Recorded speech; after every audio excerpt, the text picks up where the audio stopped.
The main story right now, Rob, if you want to pull this up, we'll tee this off before he comes in. The main story everybody's talking about right now is what just happened with Russia. Okay, Russia and Wagner Group. Russia's Putin orders military to crush Wagner Group. Grab calls it treason. Now, here's a few things you need to know about what this is. Number one, the guy behind Wagner Group is a guy named, I want to pronounce this correctly, Yevgeny Prigozhin. Okay, Prigozhin, that's his name, Yevgeny Prigozhin. He's a billionaire. It's like the Blackwater of Russia. And this guy's called his men to oust the country's military leadership, meaning he's going directly against Putin's military. So we got to oust the military leadership, and he claims the war on Ukraine was based on false pretenses.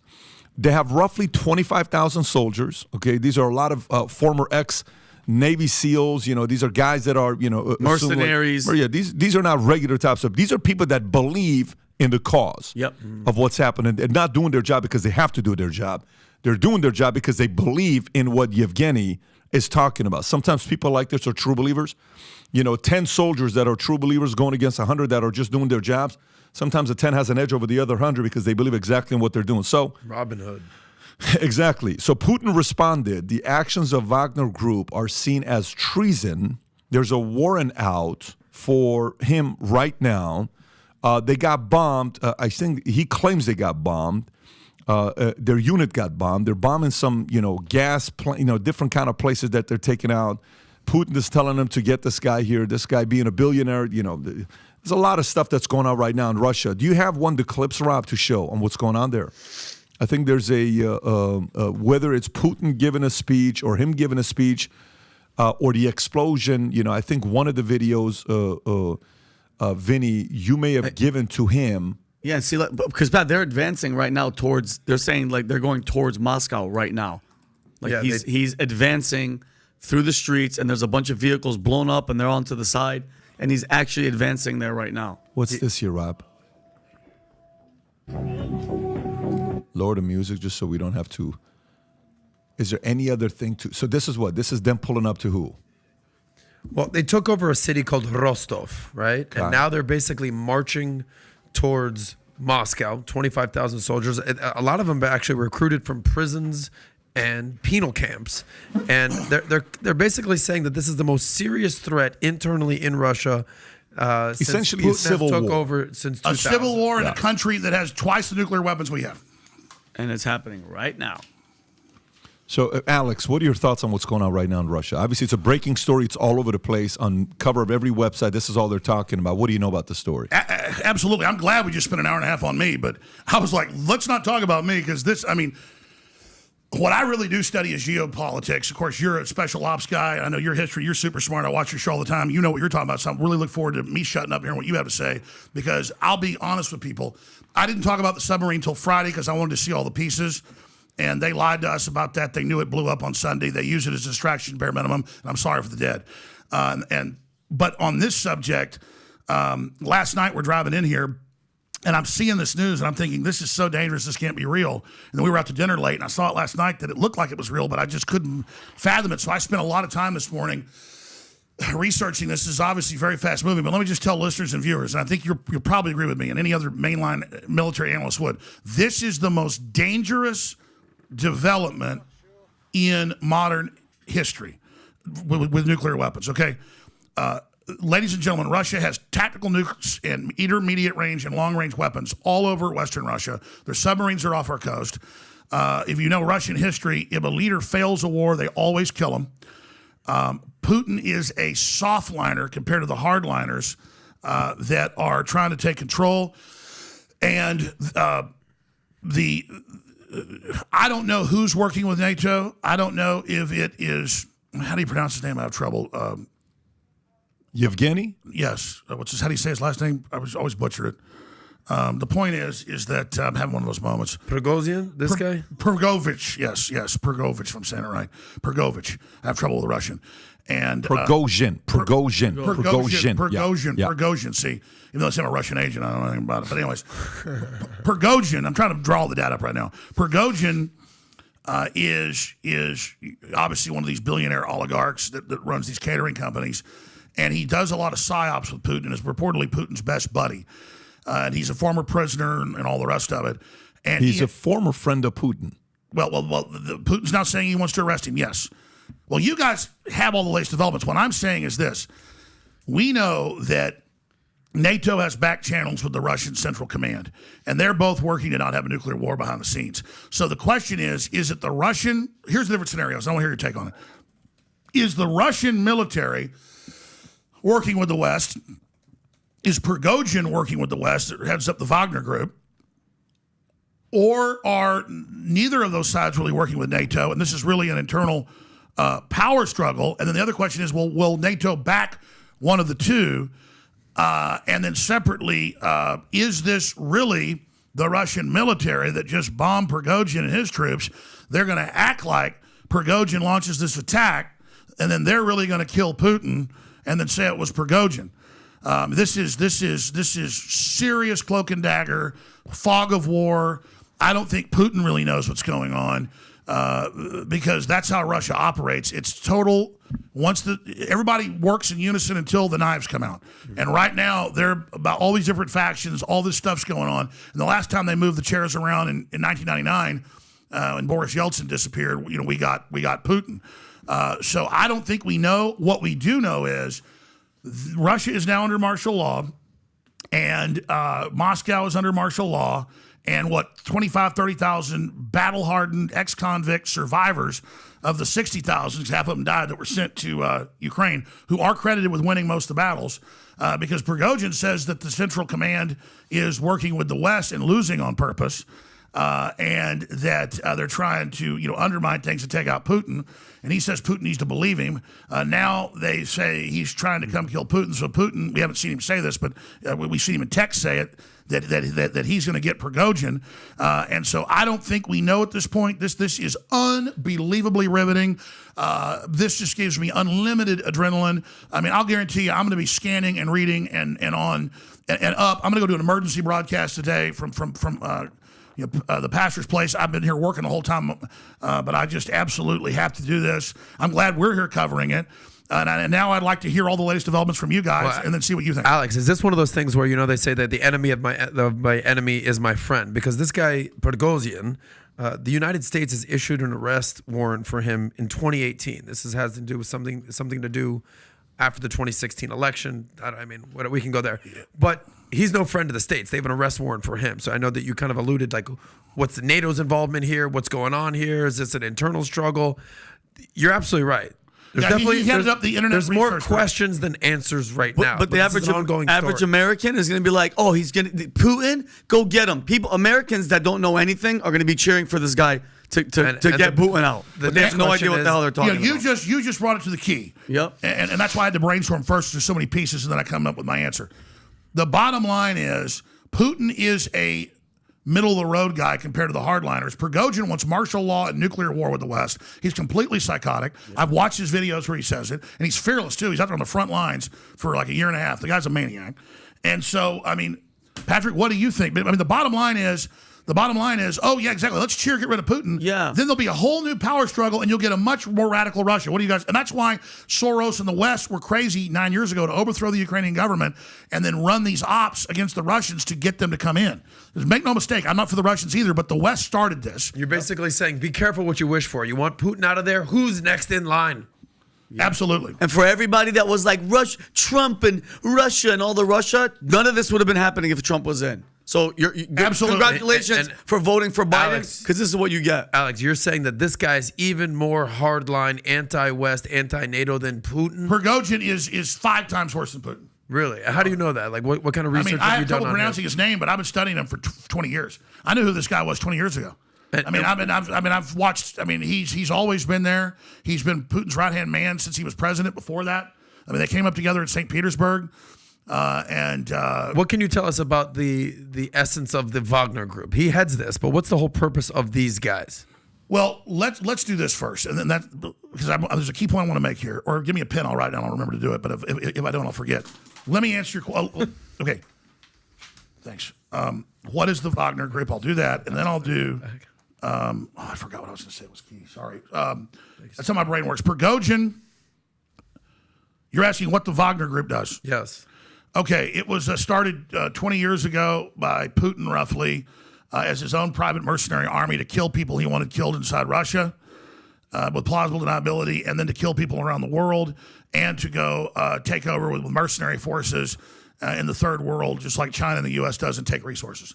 So they go around and pillage, and they also assassinate people for Putin.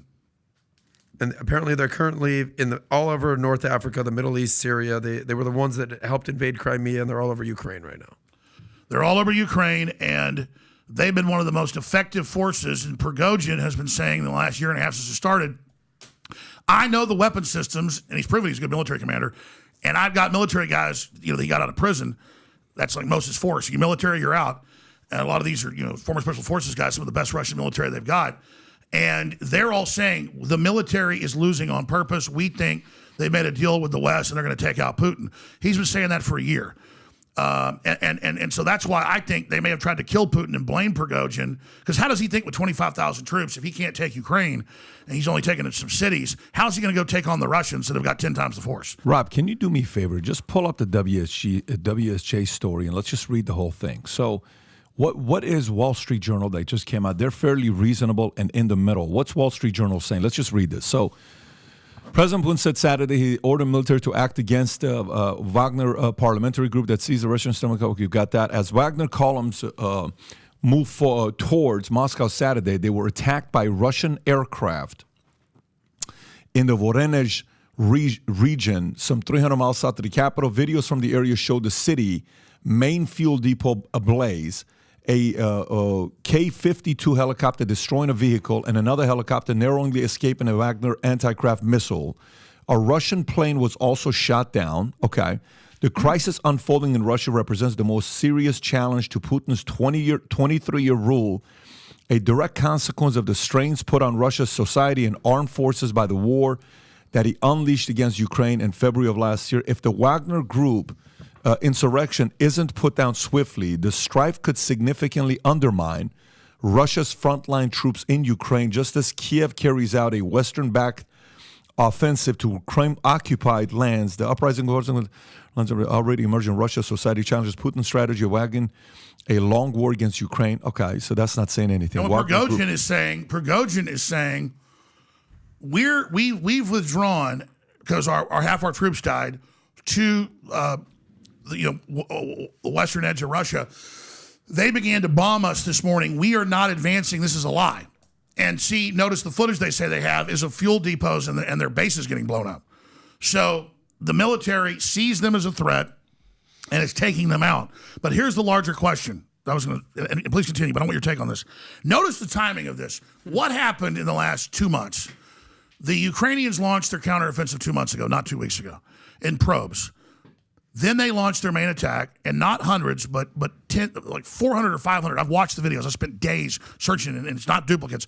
The Russians, it takes 3 times the troops and armor to take a position, and you know this from the military, than it does to defend it. So the Russians got torn up going in, but now the Ukrainians have got to go into their defenses. And so it got destroyed. And I've confirmed this from sources in the military, not just what was in the news. And even CNN admits, okay, the offensive got destroyed. Most of the equipment got destroyed, like half of it. They've still got half the stuff the West sent. They're sending more, but they don't have troops to operate it because you got to train them. And so the Russians just destroyed this counteroffensive. Then magically it kicks into gear for a coup against Putin. That's the next phase. If they can't drive them out and have that victory, then next we get Putin. And so again, is the high command working with the West to get rid of Prigozhin and Putin and set up their new Russia system, maybe with the West, maybe not. We don't know which group this is. The timing of that fits with the West with the Russian system cutting off Prigozhin and Putin because these guys are best friends. Now, I'm not saying that's what's happening, but you know Putin isn't sure. And so right now he's like, okay, we're going to get Prigozhin, but I think Putin's main issue is going to be his own military and his own system. Or maybe he's killing his best friend and does see him as a threat. We don't know. But the Russian defense just annihilated the Ukrainians in the last 2 months. So why is this coming now? The West would normally go to this next But this isn't overthrowing Saddam by buying off his generals. This is Russia, and this is dangerous as hell. And this is the same week, too, that we accidentally sent them, $6.2 billion? The Pentagon was like, absolutely. Whoops, we sent Ukraine all this. 200 billion has really been sent over the last couple of years, and guaranteed half of that's coming right back to the globalists, right back to the big guy. 100%. So here's, obviously, it's too early to tell what's really going on, but if you think about it, those who are for Ukraine, this is a beautiful thing, because what happens when it's shown that the country is divided? That's an easy way to come in and capitalize off of this. This is horrible for Russia. This is horrible for Russia. It's absolutely horrible. And now the Russia. Ukrainians, are going to launch the next counteroffensive because they only use half their force. Yeah. Now the Russians don't know what the hell's going on. The Russians going to have to withdraw some of the troops from Ukraine to go fight in Russia. Exactly. So then who do you think's really behind this? The West has the motive, has the timing. I'm not saying it's that but now we have 60%. It's like a computer. 60% of the evidence with the motive, the timing, the history, the background, how the West operates says it's the West. And as we get more data, I'm not going to sit there and just get data that I want to agree with. If I get more data showing that this is what's really happening, Prigozhin tried this and it's crazy, that's a classic Russian power play, then I'll go back to, well, now it's a 60% chance that it's as we're being told. But I'm just keep taking data, and usually as I take that data, then as it gets closer, it's almost always the analysis I had. And that's how real intel stuff happens. So what is the difference? I mean, this, you were saying, happened to Yeltsin, and now, they're on track for doing it with him as well. 23 years. He's been running it, right? We're talking about since 2000. It's been Putin running. And he does look sick. He really has thyroid cancer. Yeah. Do you think so? When you're saying this could be, catastrophic, et cetera, from the nuclear standpoint? The bottom line, this is super destabilization with the number one nuclear power in a war zone. This is just on a scale of 1 to 10. This is like a 9.8. I mean, this is because why? Because why? Because if he retaliates, because if Putin's like, I'm sick of it and I'm going to retaliate at Ukraine, or why all is of this? it, exactly. They have a RAND Corporation threat ladder that's got 43 stages. Pull up the RAND Corporation, 43 stages of escalation. And this came up with this in the 60s, and it's still followed globally as doctrine. The Russians adopted this as well. And it's the stages of escalation. So it's the stages of military escalation. And there it is. And so one of the reports, they're always updating it. We're already at stage 29. Well, when you get up, in any much more, it's nuclear war. It's tactical, and it goes through what both sides do. And you've got a dictator, a strong man, all this with nuclear weapons, all these forces battling him, all this craziness. What if Putin falls? What if the whole thing disintegrates? And then where do all the nukes go? Or what's Ukraine going to do? And then other power groups, Poland's been talking about grabbing part of Ukraine. That was always part of them. I mean, it's just like World War II. Once this stuff starts, it just gets out of control. The only difference is for people that hear that and sometimes they get, panic. Oh my God, is this going to lead to World War III? Is this the difference, from my understanding, the difference between the access Putin has to nuclear bombs versus the way we have it? He can't just press a button and approve it. There's got to be multiple layers of approval that he has versus the way we have it, right? Is it, Pat? Because, he's in total control. No. That's not how it works. Okay. If you can pull up the nuclear protocol for Russia, there is a different layer of approval for him to choose to do something like that. Look, let's face it. From in the last 100 years, how many times has a nuclear bomb been dropped? No. Twice. Okay. Yeah. So Hiroshima, Nagasaki. But if a guy, Pat, with dirty bombs and little suitcase bombs, and for a guy that is dying, and a guy that's dying is pretty much, it looks like he's good. They're attacking the capital and about to take him over. Why not just be like, if I'm going down, I'm going down. Well, here's the deal. Why do you think he just gave nukes to Belarus? That's his backup. Oh, wow. Rob, is that it? It says here, following the American pattern, the unlock and launch authorization codes held by the general staff at their command centers can be sent directly to individual weapons commanders who would execute the launch procedures. The crews on board docked submarines have demonstrated the ability to fire while surfaced at pier side within 9 to 15 minutes after receiving the order. The other alternative, the general staff could direct missile launches directly from command centers in the Moscow vicinity or alternative facilities throughout the country. But it doesn't say that Putin could directly launch it himself. The way they have it is, which I think that's the right way to do it. I don't think a nuclear call should be. I think it's dangerous that Biden has that crazy man that doesn't know who he is could just say launch the weapons. I think we all know he doesn't have that. I think I don't even know if his button works. The other day he was putting his hand on his chest on the Indian national anthem. Well, Pat, working. I was a flight security controller at Malmstrom Air Force Base, Montana, at a nuclear missile base.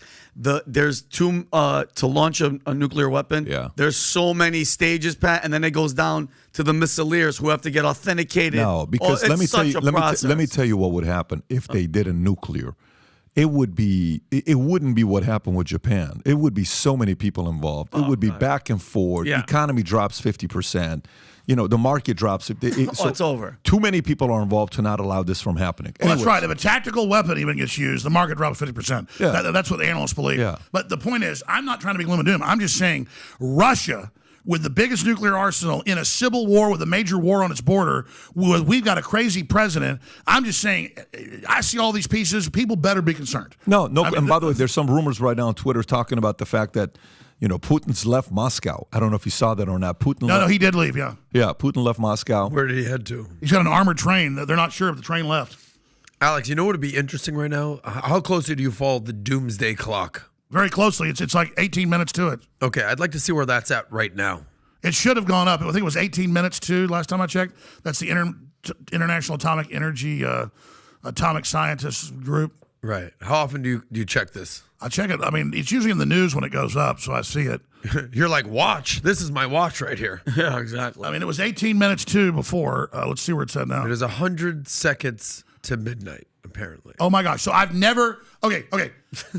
They just changed it, and I agree with that because it was 18 minutes. They moved it from like 20 minutes to 18, and now it's a minute and a half or less. What can the average person do to even explain to the average person what this means from 20 minutes to 18 minutes to 100 seconds to midnight? And back up to where it was in 1980, 1990. So just give some context, right? He'll have some images. Yeah. It's 2 minutes to midnight. So 7 basically, minutes to midnight. the clock is getting closer and closer and closer and closer. Minutes. Go high, midnight. Rob. Midnight means it moves up and down. Like go to the early 1960s Cuban Missile Crisis. That was like they said was the worst. 2 minutes, 3 minutes, 12 minutes. So 2 minutes. So 3 minutes to midnight is 1949. 2 minutes to midnight is 1953. Does it go any further back or no, Rob? That's it. Okay, keep going up. Let's just say It started right after World War II. Keep going up. So we got 7 minutes, 4 minutes, 3 minutes, 6 minutes, 9 minutes, 14 minutes, 7 minutes, 10 minutes, 7 minutes, 5 minutes, 6 minutes, 5 minutes, 2 minutes, 2 minutes, 3 minutes, 3 minutes. Keep going. 2 minutes. 100 seconds was 2020. 100 seconds 2021. It's still the same thing. 100 seconds 2022. So during COVID, and does it have it for today? During COVID, and now it's 100 seconds. It's not changed. Okay. I think that's some kind of article. There's an actual clock to a press release. The point is, that's their feeling on it. I would just say this moves the clock towards it. Has Doom's clock moved? Check to see, Rob, if the That is scary, Doomsday. Well, let me ask you guys this question. If they get rid of Putin and they put a less hardline guy in, will that embolden the warmongers in D.C. to launch more crap? Because they want to go to war with China. And I don't like China, and I don't like Xi Jinping. It's just like the Chinese people. But, I mean, I hate the communist Chinese, what they do and everything. But, I mean, they're really trying to sell a war now with China. This is getting nuts. And if they're able to defeat Russia by overthrowing Putin with a bunch of intelligence operations, I mean, this is just going to make them more hungry. So if you like this clip and you want to watch another one, click right here. And if you want to watch the entire podcast, click right here.